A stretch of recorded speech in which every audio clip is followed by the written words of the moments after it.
This is Jamie Drummond for Good Food Revolution, looking a little more festive than usual, as are you, Jill. And I'm joined today by Jill Bucaro, who is joining us all the way from Arkansas this month. How are you today, Jill? I'm really good. I'm really good. My son told me I had to start looking a little bit more in as if I was enjoying the season. So I thought, particularly for this chat today, I'd wear this elf hat. It's the only You festive hat. embraced, yeah, you Yeah, embraced the something like that. request. Yeah. Now, today we are talking about something very seasonal. We are talking about, overindulging over the holidays, all of the different temptations that one can have.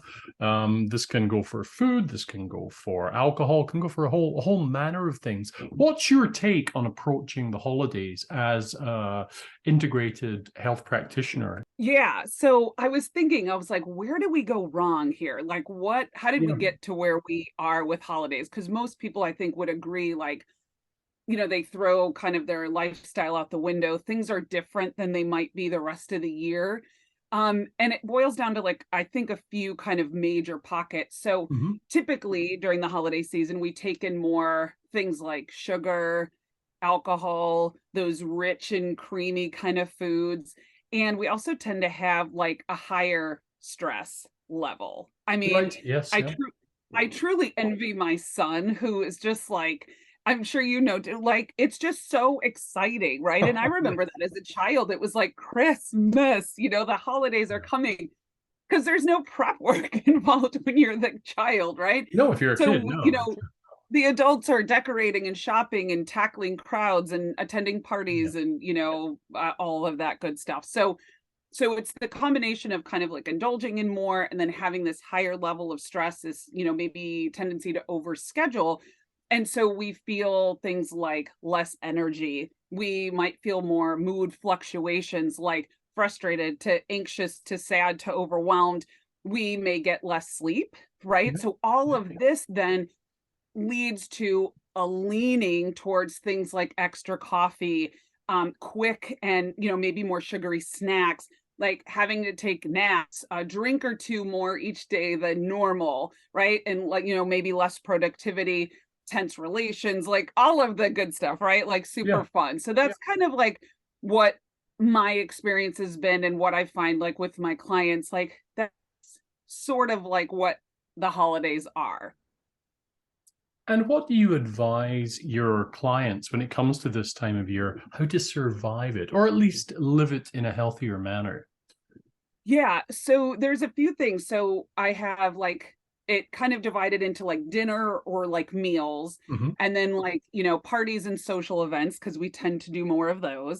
So for dinners and meals, I have just a few kind of like tidbits or pieces of advice that I could share. And one of them is dishing up your plate away from the table. So as opposed to bringing everything to the table on which you Right. eat. Okay. Okay. Which people And tend to not do only do for at Christmas, right? Okay. Yeah. Yeah, not only for holidays, but for, any time really. But this is one of the best pieces of advice. It's so Interesting. tiny, Yeah. but it really helps. So what I did is I actually tested it out with my family without telling them. I just kind of wanted to see what would happen. Okay. So we started just taking our plates, filling them in the kitchen, taking them to the table.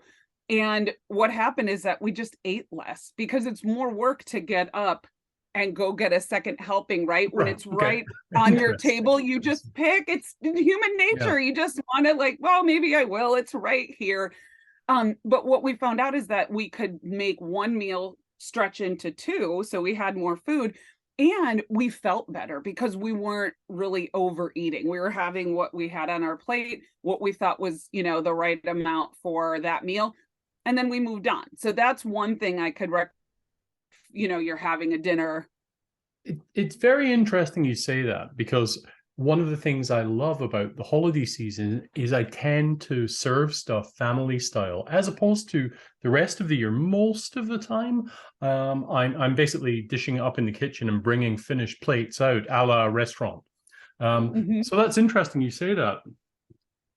I don't know if I And want it to change that. I don't know if well, I. And I think it would be, if it's that one meal, right? If it's Yeah. the holiday meal, that's one thing. But I think, we've stretched the holidays, and that's kind of one of the, I don't want to say issues, but one of the challenges is like the Right. holidays seem to have gone from like a day or an evening and a day to like a month Right. or 6 weeks.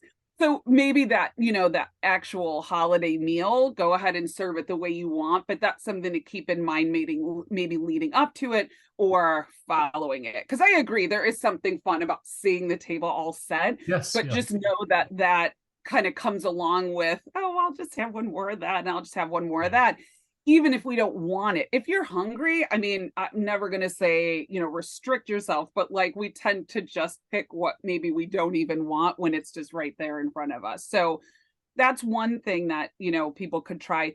The other one is so simple. Again, it's chew your food. So Right. each bite Right. of food that you take, you should be chewing it 20 or 30 times and taking maybe, a breath in between bites. But this is going to do a couple of things. It's going to pace you out so that you don't overeat.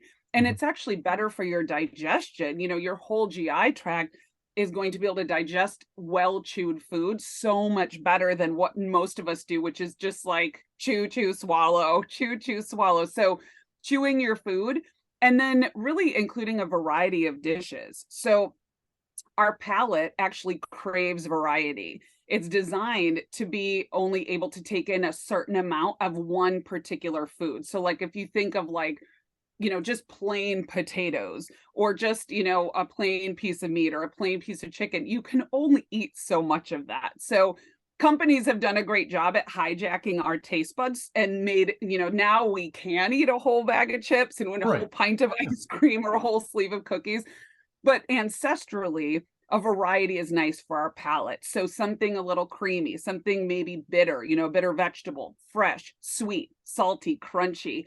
So think of your plate as having kind of sections, like almost like the old school lunch trays from, dividing. So just think of your plate as portions, and there should be different things on Yep. your plate, Yeah.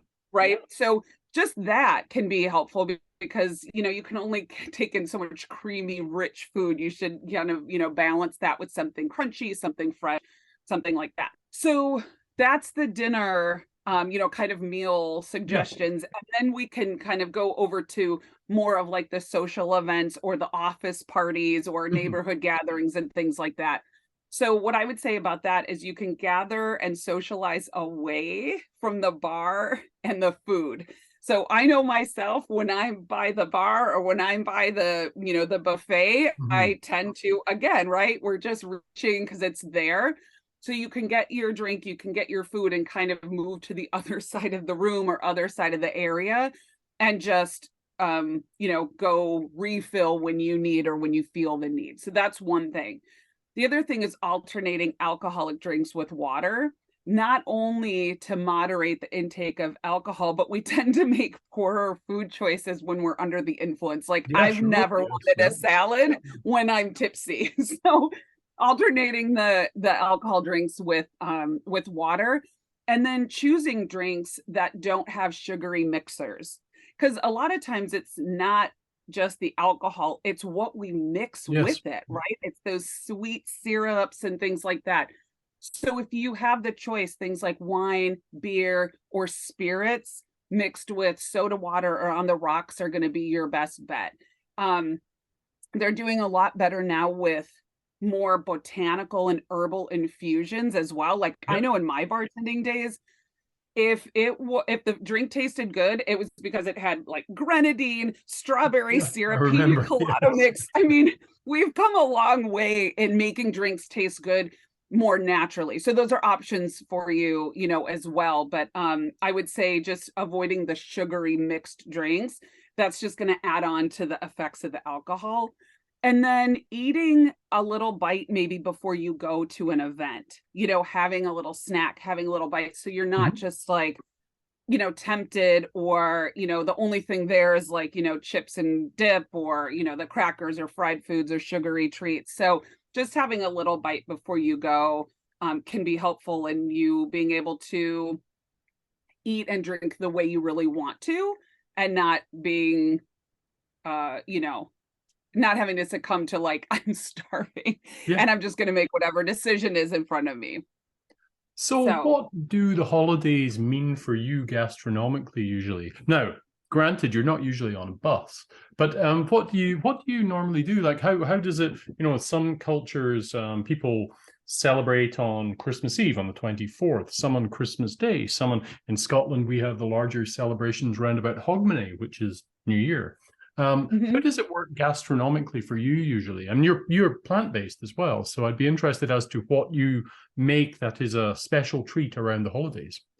Yes. So we try to do a bunch of side dishes just like we would on a normal meal. So like if, Right. normally you make a turkey or a ham, there's tons of side dishes that go along with that. Mhm. So we do tons of side dishes and then I try to do something like a centerpiece. So I'll do like a veggie pot pie or I'll do some sort of like even like a pasta baked dish or something like Right. that as like the center, but we've done like taco bars and like all sorts Oh, of cool. things.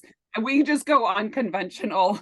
I also lived away from my immediate family, like flying distance for years and years and years. Right. So it wasn't always a family gathering. Sometimes it was neighbors or a few friends. And so it became more casual. Mhm. So then, again, it was like we all like tacos, like let's have tacos. Who says we can't? Right.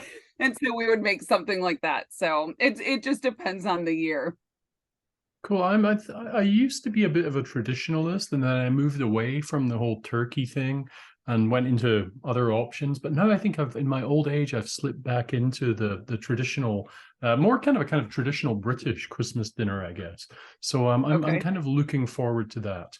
But thank you very much for joining us at Good Food Revolution today. Have a great festive season, and we will see you in the new year, Jill. You are so welcome. Happy New Year to you as well. Bye for now.